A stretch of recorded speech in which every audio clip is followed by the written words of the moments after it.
right, ladies and gentlemen, let me get set up here. Woo!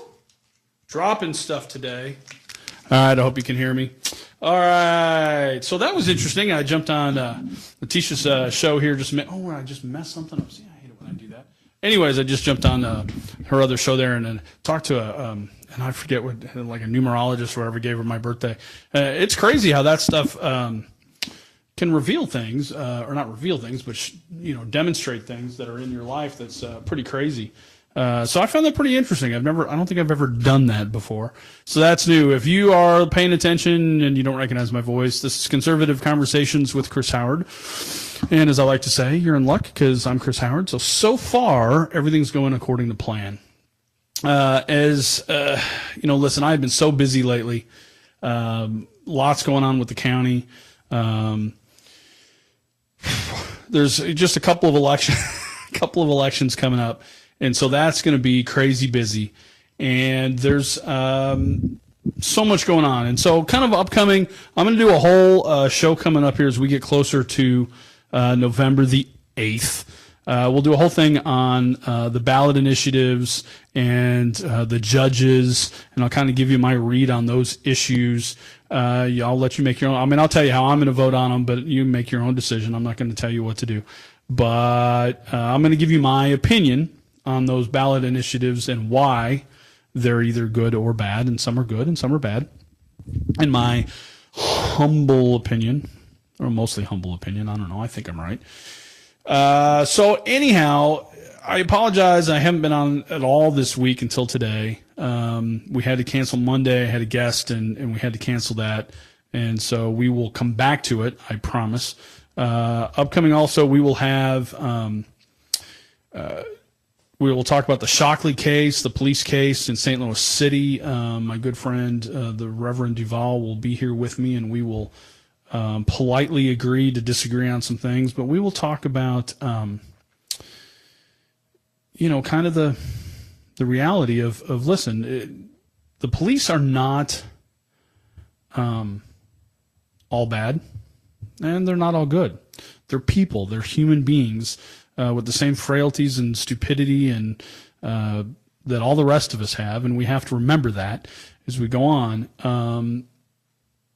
Listen, in this case, it looks like the police were wrong, and then you look at yesterday in the funeral for Officer Snyder, and, listen, nobody's pointing any fingers at this guy, and he was attacked and killed in the line of duty, serving the rest of us. And, if you watched any of it, it was just heart-wrenching. And the outpouring of support for him was just nothing short of amazing, as it should be. We need to come together when we can. And listen, this is Conservative Conversations and type radio show, and I talk politics, and I'm unabashed in my political views, as you all know. If you've ever heard me before, you know this. And so I'm all for that. But you know what? There's times when we come together that don't have anything to do with politics, when we can come together as a community and be supportive of one another, especially when we have tragedy like this happen. I think of how this could have been different. With the Officer Flamion shooting in where that police officer was shot in Baldwin, just blocks from where I live. And thank the Lord above, he survived. The officer, he's in a wheelchair and he's, on a ventilator, and it's a bad situation, but he could be dead. And so it could, in fact, be worse. And then, Officer Snyder, he did die. He did pass. And it's just, it's frustrating. It's, you don't want to see, and I know that there are innocent people who die, and I know that there are innocent people who've died at the hand of police, and those are equally tragic. But in this time when we're seeking to blame police for being police, or for the sake of just having somebody to blame, it's not really acceptable. And I've said this before, and I will say it again, and I'll anger somebody when I say it, and I don't mean to, But I find it interesting that, I have some friends who are minorities, and so they're always attuned to people being racist. And they say, listen, they need to look at us as individuals and don't judge me based on, what another black person has done. Well, and that's all true, 100%, not disagreeing with that at all. And yet, when it comes to the police, we say, well, that's the police. Well, no, it's a police officer who did a bad thing or made a mistake or is a racist or whatever. It is not all police officers. And so, that kind of generalization, that's a sword that cuts both ways. It comes at you both ways. So, be careful, duck, because that one's coming back at you. So anyhow, I just thought I'd mention that, I didn't go to the funeral. I had the opportunity to go. My boss went, and I just felt like, there's 1,000 people there. I didn't need to be one more, at the funeral. And I didn't know him. It'd be different if I knew him. I would have definitely gone, but, it was tragic. You look at his young 2-year-old son will never know his father. I mean, it's just horrible. And it's equally horrible for all the other young sons who never get to know their fathers when they have them. So that's tragic. And I'm kind of meandering here because I really didn't plan on going down that road. I don't know why I just came up there. But listen, there's so much that we need to combat and fight in our society and in our culture and all the other things that are going on. Let's pick the right fights. Let's expend our energy, our time, talent, and treasure on the right fights, rather than just these blanket kind of statements. So that's my positive message for the day. if take it that way, I guess. I don't know. Okay, so I find myself in an awkward position here. The stuff going on with Trump. In any normal election cycle, I'd be like, dump Trump. I have to admit, in any normal year, I would be dumbfounded as to how we got here. But I'm not dumbfounded as to how we got here. As a matter of fact, it was pretty, unfortunately, predictable. And so I'm going to read this to you. I put this post on Facebook the other day. And it has generated an enormous response. Now, I put it on my the page for the show today, and nobody's commented on it or anything like that. A few people have seen it. But on my personal page, everyone's all over it, okay? They are all over it. And so I'm going to preface this by saying this. I read a post from an old high school friend yesterday that was not as detailed and not as extensive as mine, but basically comes from the same point of, being upset with Hillary and being disappointed in that reality, and clearly a Bernie supporter. And I've said on the show a million times, if I was a Democrat, I would be a Bernie supporter. I would vote for Bernie. And why? Listen, I disagree with everything just about the man has said, except I believe that Bernie Sanders believes the stuff he says. I believe in his heart he believes the stuff he says. Hillary, I don't believes anything but the advancement of Hillary. And so this person had made that case out there, and I'm like, okay, I get where you're coming from. I respect where you're coming from. And so, and I had already written this thing about Trump. And I'm going to read it pretty much straight. I'm going to probably take a few detours on the way because I want to clarify some things. Sorry, I had to take off the glasses here. All right, so I'm going to read this to you, and it's a little lengthy, but bear with me. We got time. I am saddened by the course of this presidential cycle, even more so for my fellow Republicans. I had hoped for a different set of circumstances. I do not and will not defend those comments. Trump's words, even a decade ago, are not those of a statesman, president, or a gentleman. I'm not defending Trump in any way, ever. His comments are disgusting. Side note here, listen, I get it, right? I mean, he should be a gentleman at least. And he was trying to, and I'm going to guess, when he says this locker room talk, and he said some pretty crass things, to say the least, pretty despicable. And I'm sure he was trying to show off for a young guy. He was trying to show how cool he was. And that's a weakness, I think, saying those things. But I know, listen, a lot of people have been there and said things that just to show off that they shouldn't have. So we'll throw that out there. Anyways, let me go back here. I'm not defending Trump in any way. His comments are disgusting. So many have pointed out that Hillary is running and not Bill. So why are Bill's sins a problem for Hillary or even the rest of us? I want you to think back to the 1990s. Think real hard. Remember all the different scandals, the economy, the times, the debates on character and morality. No one can deny the lecherous, filthy discussions that were had all across America and the world because of Bill Clinton. Each scandal up to and including his impeachment hearings, the Clintons and the Democrats in power asked people of this country to look the other way and focus on what Bill could or would be doing for the country. Think of this. Yes, Bill was a cheat. They said, look the other way.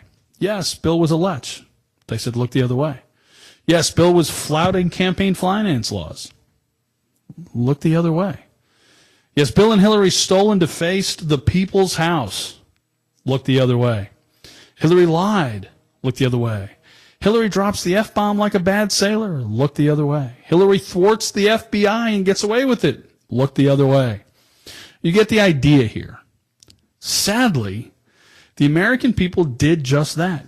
Many of we, the people, just let it go and accepted the denials, and worst of all, accepted the premise that character did not matter as much as a strong economy. This permissiveness has patterned and trained a voting public that is now being asked to ignore what the Clintons and the Democrat Party has repeatedly asked them to do. Trump did X, look the other way. Or I should say, look at what he did. The Clintons say look the other way when it's them, but look at what he did when he did it. If the Clinton mantra is still, it's the economy, stupid, Trump wins.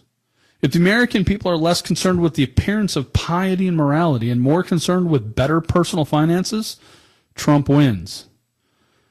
While I realize the Clintons want to have their cake and eat it too, as they often have, this time may be different.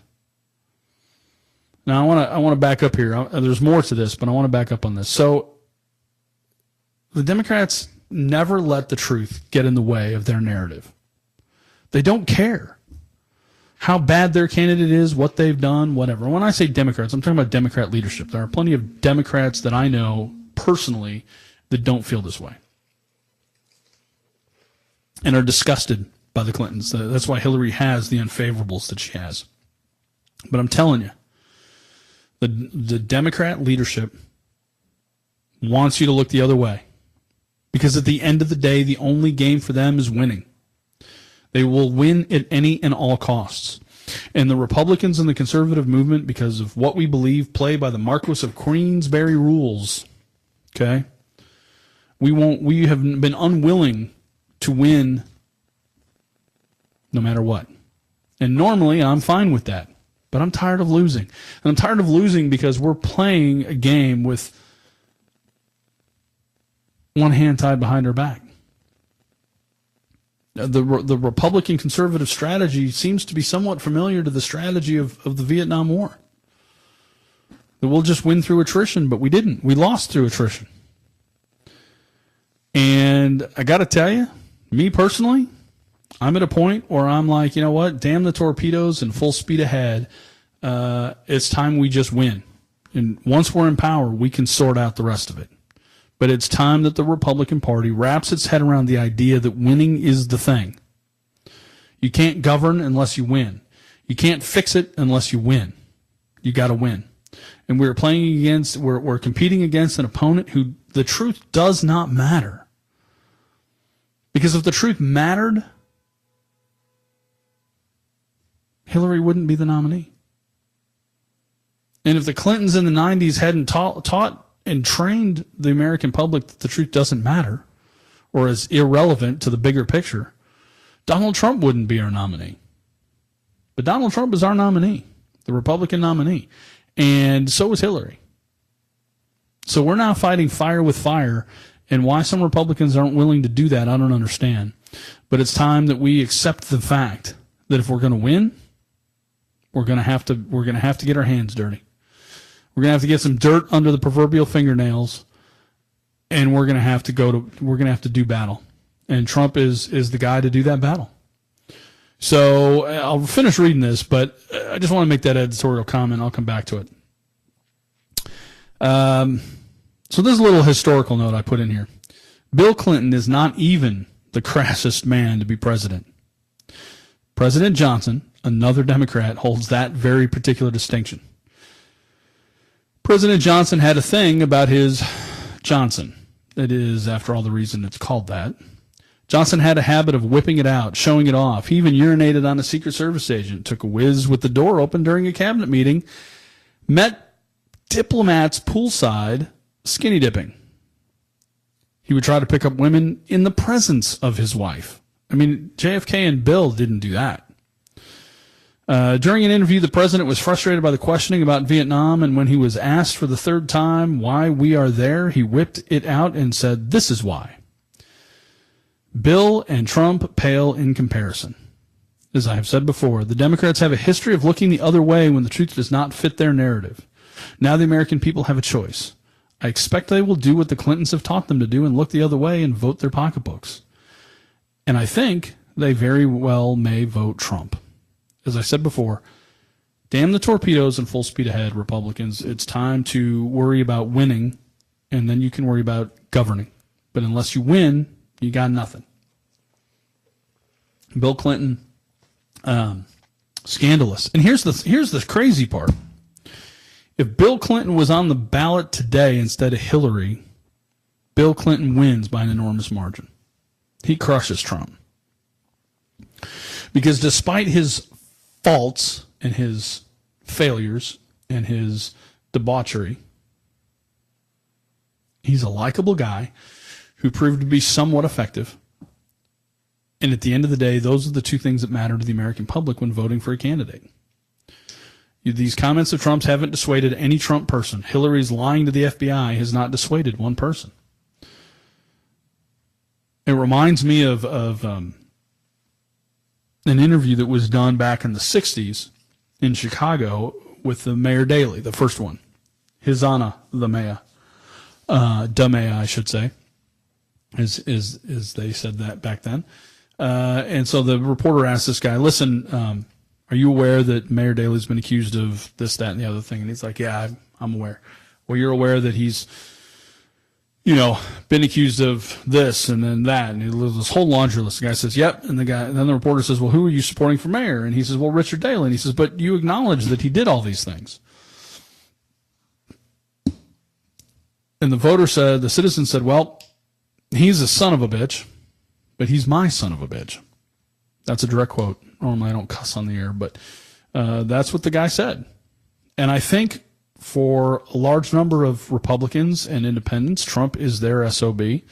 And for a large number of Democrats and independents, Hillary is their SOB, and they don't really care about the rest. So now it's just a matter of who's going to win. Who's going to control the Supreme Court? Who's going to control the redoing of the Affordable Care Act, also known as Obamacare? But as I like to call it, the not so Affordable Care Act clearly is failing. You had a Democrat, and I forget the gentleman's name or even what state he's from. You had a Democrat governor come out and say, listen, this thing is not working.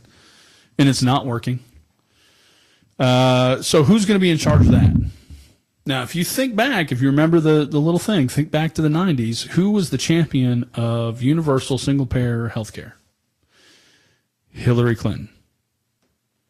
This plan is her plan. This is what she wants. And listen, this is a nightmare. This thing is horrible. The only people who win from this thing are the insurance companies. The people being insured don't win. The coverage isn't that great. It's too costly. The costs are going up astronomically. So the government's not winning, right? Because it's costly, and so then that's more money allocated out of the budget that they can't use for other things. So it's not good, right? It's not getting the results that they want. So who do you want to put in charge of that? A businessman who understands, how these things work?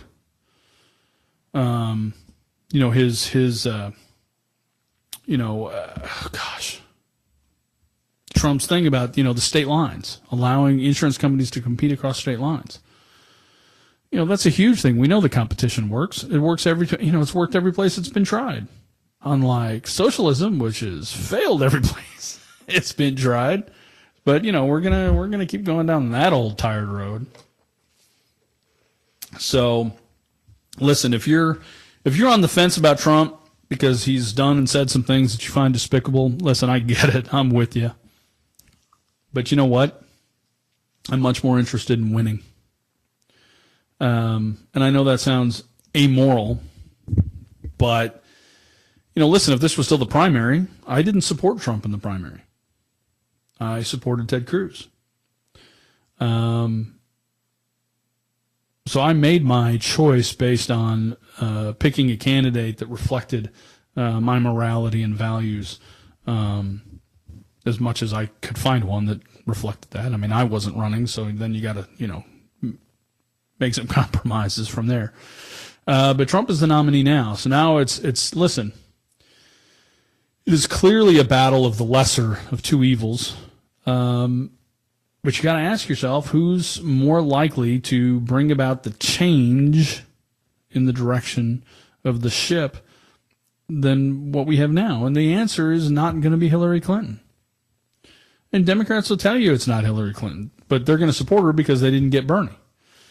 And at least, the Republicans, listen, are taking on the chin. We had too many people running for president, so it split up the vote, which allowed Trump to garner every independent in the middle, which is the Republican Party's fault. But at no point did the Republican Party, despite all the news stories that went out there, at no point did the Republican Party at any level actually work to the point where the Democrats did against Bernie. And I've said this before, and I'll just touch on this just briefly again. So if you really want to understand who believes in democracy in terms of a method of choosing leadership, because I've said before, we live in a constitutional republic, not a democracy. We were never a democracy. We're moving more to being a true democracy, which is nothing more than glorified mob rule. But we're a constitutional republic. So we use the democratic method by which to elect our representatives. And we use the democratic method by which to elect our candidates, right? And so in the primaries. And so the Republicans acted more like Democrats in the sense that it was one person, one vote. No special people got more influential votes than anybody else. The big shots didn't get, weighted voting so that their votes counted more than somebody like me or you. But the Democrats, that's not how they do it. They have super delegates who have weighted votes, so they count more. That's not right. It's not democratic. It's not using the democratic method to elect your representation or to elect your primary candidates. And that worked against Bernie Sanders from the very beginning. And on top of that, now we know that the Democrat leadership, the party leadership, conspired with Hillary to make sure that Bernie couldn't win, which is even worse. There is no circumstance in which the Republican leadership conspired against Donald Trump to make him lose. Now, they weren't happy about Donald Trump, and many Republican leaders supported other candidates, but that's different. When it came to when the tires hit the road, Reince Priebus's vote didn't count any more than Chris Howard's vote, than counted any more than whoever's listening's vote. And that's not true if you operate on the other side of the aisle in the Democrat Party. Which is why, by the way, I refuse to call them the Democratic Party, because they're not democratic. They're the Democrat Party, and that's how that works. So, kind of back to the point here, the Republicans did not thwart the will of the people, and we got Donald Trump. He is truly, of the two candidates in this race from the major parties, he is truly the people's choice, because the people ultimately didn't choose Hillary Clinton. Now, listen, that's not to suggest that she doesn't have plenty of rabid supporters on her side. I'm certain, and I know of many that are. And that's okay. It's at least still somewhat a free country, and that's what you're supposed to do. If Hillary gets elected, I don't know how much longer that'll be true. But if it's still the case, so that's okay. And I've got some friends of mine who are loyal, hardcore Democrats. They think Hillary and Michelle and Barack, they're just fantastic.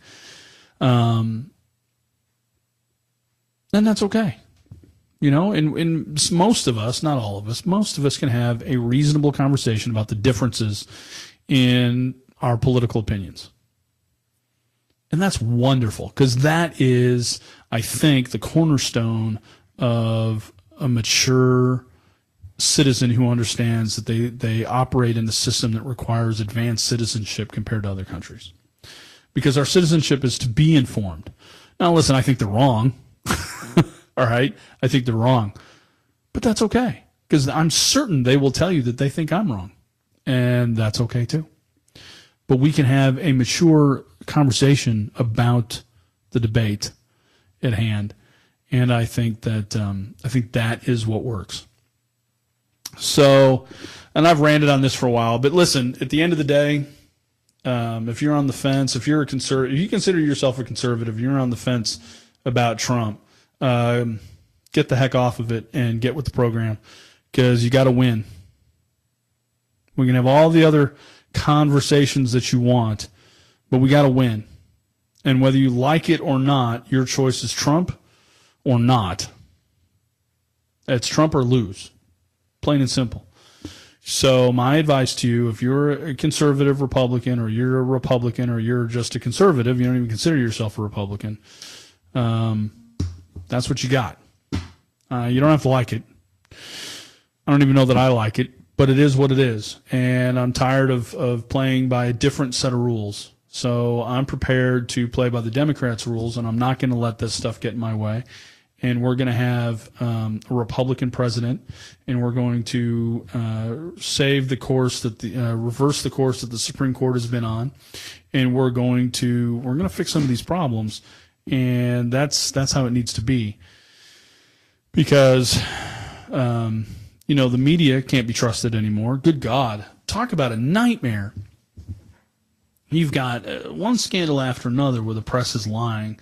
And they've fallen into a trap, and intellectually I get it. I mean, I don't condone it, and I think it's horrible. But so what's happening is the press is trying to find things that fit the narrative that they want to have. And so they're saying things are true that they wish were true. Not that are actually true, but that they wish were true. But that's not what the news should be. And personally, and I know that news have done this for years, and I've always kind of understood it, and I know it's quote unquote the editorial boards that do it, but really to exercise free speech under the freedom of the press, which means that they're to be impartial, they're to report the facts and create the narrative that the facts create, not create a narrative and then insert facts in there to back it up. The press has been acting kind of in a alternate universe from where they should be. And I think that it's time that the government says, listen, you cannot endorse candidates. I just don't think they should endorse candidates. And speaking of endorsements that are misleading, so I learned this yesterday. This was kind of irritating. So apparently the FOP in Missouri has endorsed Chris Koster and not Eric Greitens. Okay, whatever. If that's the case. But now what I find out is, in fact, that it was the board that made this decision, not the rank and file. I've talked to multiple police officers and multiple levels of being policing in the county, and at the end of the day, not one person that I've talked to or people that I've talked to who have talked to other police officers, I cannot find one rank and file line officer, whether it's the county, municipal level, highway patrol, anything, that is supporting Chris Koster for governor. And they will be the first to tell you that the rank and file never voted on this. The union board voted on it and made that decision. So, and Koster's a union guy, so I get that. But is anything, when you're told, oh, well, the police have endorsed Chris Koster and they won't endorse Eric Greitens,